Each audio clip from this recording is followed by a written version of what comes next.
40 برس کی عمر میں جب نبی کریم صلی اللہ علیہ وآلہ وسلم کو اللہ تعالیٰ نے نبوت عطا کی اور آپ صلی اللہ علیہ وآلہ وسلم نے اپنی نبوت کا علن اعلان اظہار کرنا شروع کر دیا تو لوگ اسلام قبول کرنے لگے۔ مشرکین مکہ کو یہ بات کسی بھی طرح گوارا نہ تھی کہ لوگ ان کا مذہب چھوڑ کر ایک نیا مذہب اختیار کرنا شروع کر دیں، چنانچہ انہوں نے طرح طرح کی باتیں اور افواہیں پھیلانا شروع کر دیں۔ کبھی کہتے کہ محمد صلی اللہ علیہ وآلہ وسلم ایک جادوگر ہیں جو لوگوں کو اپنے سحر میں مبتلا کر لیتا ہے، اور کبھی یہ افواہ مشہور کر دیتے کہ نبی کریم صلی اللہ علیہ وآلہ وسلم پر کسی جن یا آسیب کا سایہ ہے جس کی وجہ سے وہ نعوذ باللہ بہکی باتیں کرتے ہیں، اور کبھی نعوذ باللہ آپ صلی اللہ علیہ وآلہ وسلم کو پاگل اور دیوانہ مشہور کر کے لوگوں کو گمراہ کرتے۔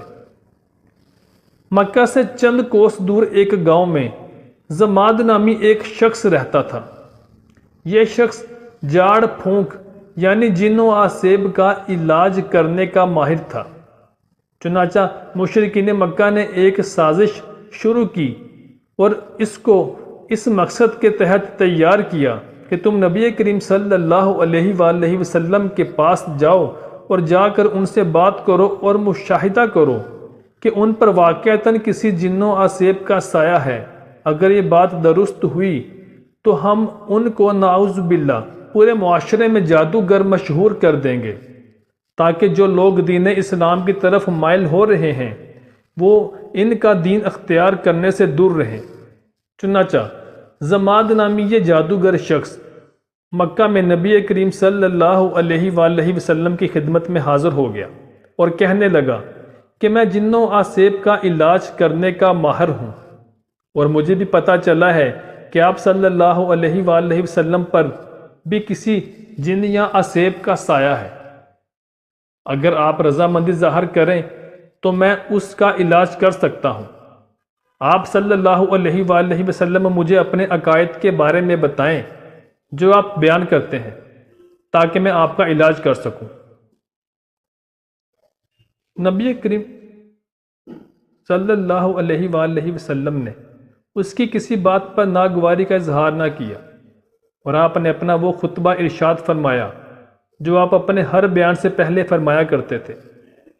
وہ خطبہ ارشاد فرمایا جو کہ الفاظ قرآن مجید کی کوئی آیت نہ تھے، بلکہ نبی کریم صلی اللہ علیہ وآلہ وسلم کے خطبے کے چند کلمات تھے